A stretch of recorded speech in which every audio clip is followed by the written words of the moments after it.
Little Red Riding Hood. Once upon a time, a little girl wanted to visit her granny in the forest. She wrapped herself in the new red cloak Granny had sewn for her, then picked up her basket. "Carry that carefully, Little Red Riding Hood," said her mother. "It's full of cakes and bottle of lemonade. Don't stop to play in the woods, and don't eat the cakes. Just go straight to Granny's cottage." Little Red Riding Hood walked into the forest, deep in the shadow of the trees. She felt like the only person there. She clutched the basket and walked in the middle of the path. Then she heard a voice. "Hello, little girl," she smiled. She wasn't alone at all. She turned round and saw a handsome wolf leaning against a tree. The wolf smiled, showing his long white teeth. "Where are you off to, my dear?" he asked. "I'm taking cakes to my granny. Would you like a bite?" She showed him the cakes in the basket. "No, thank you. I don't eat cake." He smiled again.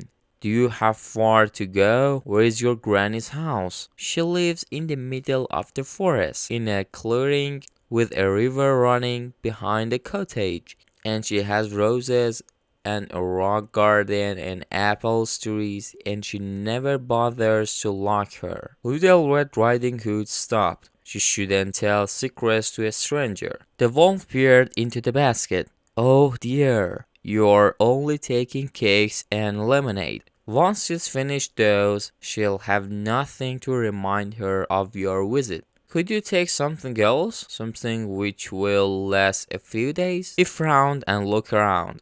Little Red Riding Hood looked around. "I could take flowers," she said. "What a clever girl. You can pick flowers on the way. Now I have to go and prepare my lunch. So farewell, and be careful in the forest." Little Red Riding Hood waved at the wolf as he looped off through the trees. Then she walked slowly along the winding path, picking a big bunch of flowers. The wolf ran through the forest towards the small cottage. He didn't stop to pick any flowers at all, so he got to Granny's cottage before Little Red Riding Hood. The wolf knocked at the door. A cracky voice called, "Who's that?" "It's your sweet little granddaughter," sang the wolf in a high voice. "I've brought you some cakes. Can I come in?" Come in, my dear. That's the door's open as usual." The wolf opened the door very quietly and stepped inside. The wolf bounded up to the bed, opened his mouth wide, and swallowed Granny in one big gulp. She vanished right into his belly, slippers and glasses and all. The wolf burped and rubbed his belly. Then he wriggled into Granny's spare nightie and spare nightcap and snuggled down into bed. Little Red Riding Hood stopped through the open door. "Hello, Granny." She put the flowers in the vase, put the cakes on a plate, and opened the curtains. When she saw Granny in the sunlight, she said, "Granny, what big hands you have." "All the better to hug you with," the wolf whispered. She opened the window. When she saw a breeze ruffled Granny's hairy ears, she said, "Granny, what big ears you have. All the better to hear you with," the wolf smiled. She lighted the fire. When she saw Granny's face in the firelight, she said, "Granny, what big eyes you have. All the better to see you with." The wolf chuckled. When Granny grinned, she said, "Granny, what big teeth you have. All the better to eat you with." The wolf opened his mouth wide and swallowed Little Red Riding Hood in one big gulp.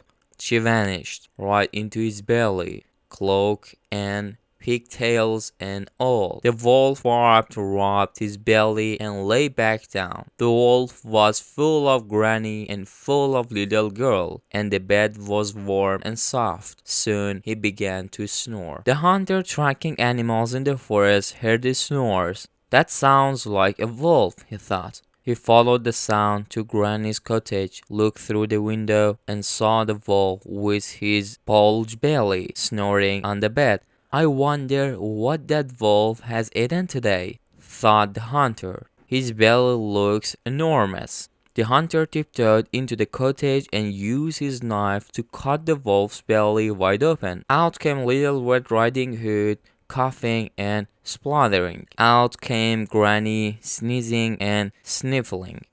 The wolf was still snoring. Little Red Riding Hood thanked the hunter. Let's make sure that wolf never eats anyone else. She ran out the garden and dug up 7 heavy stones, which she pushed into the wolf's empty belly. She stretched the wolf up with some thread she found in Granny's work basket. Then the hunter, Little Red Riding Hood, and Granny hid behind the curtains. The wolf woke up. He stretched and barked and scratched.